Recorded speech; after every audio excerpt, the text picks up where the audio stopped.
Hi everybody, this is Judy at Judy in the Kitchen. Today we're talking about baking soda and its many uses in the kitchen.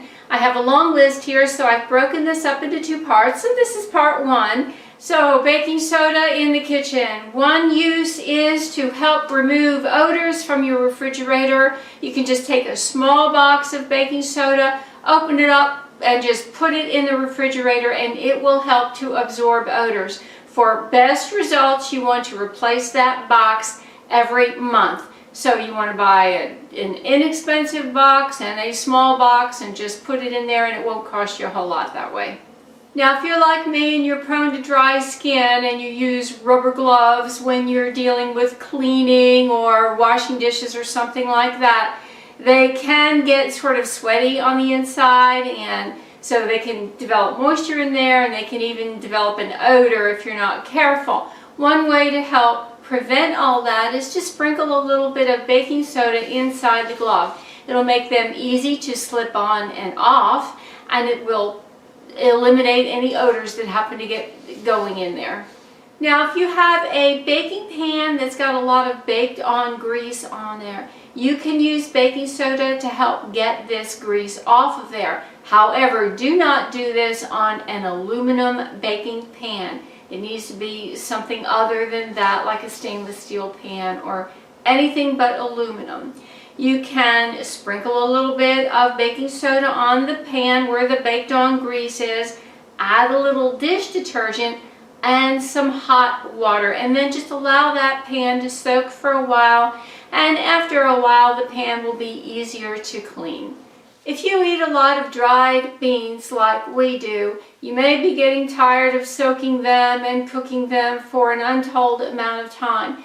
Baking soda can help to soften them up faster and make them quicker to cook. Two things you can do, and you can possibly even do both if you want to. First of all, you can put just a little bit of baking soda in the soaking water if you want to. I'm talking about a fourth of a teaspoon per a gallon of water, so there's not a lot of baking soda there. But that little bit will help them to soften up faster. You can also put baking soda in your cooking water. 1/4 of a teaspoon of baking soda per pound of dried beans in about a gallon of water. So not a lot of baking soda, but just enough to help them to soften up and cook faster. So if you're short on time, try the baking soda trick and that should help you out. Baking soda is mildly abrasive and it can be used to get stains off of coffee mugs, kitchen counters, out of your microwave, off of kitchen tiles, all sorts of things along those lines. You just need to make a paste with a little bit of baking soda and a little bit of water added to it and rub it on the stain, just very gently, nothing abrasive, just with a kitchen cloth or a sponge, something like that, and it will take the stain right off. I do have a video demonstrating this. I'll put the link below. You can neutralize trash odors with baking soda. Just sprinkle some baking soda in your garbage can or your trash bag, and it will help to get rid of any odors that form in there in the meantime, so your kitchen won't smell. You can make omelets more fluffy by adding about 1/4 of a teaspoon of baking soda per every 3 eggs, and that will help to fluff it up. Now, don't add more than that, or else your eggs, your omelet may not taste right. It's going to have a more salty flavor. It might even make them taste a little bit on the bland side as well. So you don't want to go overboard on that. Just a little bit, 1/4 of a teaspoon per 3 eggs. If you're sensitive to the chemicals on your food and buying everything organic is out of your budget, you can try a trick that I have used time and time again, and again I have a video on this, the link is below.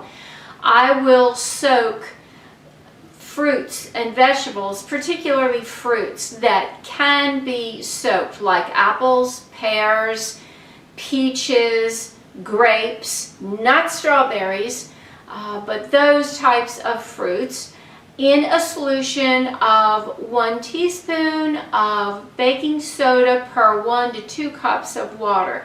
Now I've gotten to the point where I know pretty much how to do, and I just take a couple heaping tablespoons in a big pot of water and enough water to cover up the fruits that I want. Some fruits, like apples, will tend to float, so you may need to put something on them to weigh them down to keep them under the water. You allow them to soak in that baking soda water solution for 12 to 15 minutes. Set your timer. Then rinse them off really well and just buff them dry, and the chemicals will be removed. This is science-based. This is not something that I just drummed up out of the blue. It was tested by research and proven. Again, I have a link below, and it's worked well for me. Hopefully it'll work well for you as well.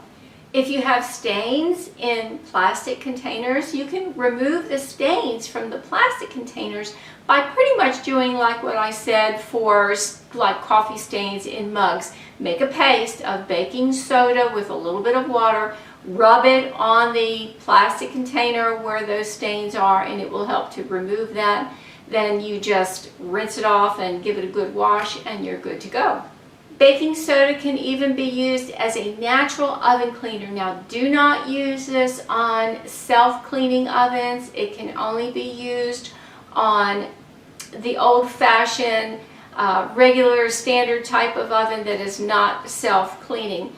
So you would take a little bit of baking soda and sprinkle it within the oven. Be careful not to get it on the burner.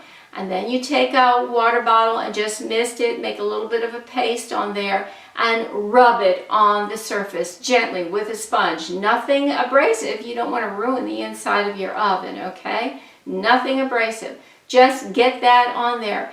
And then allow it to soak overnight.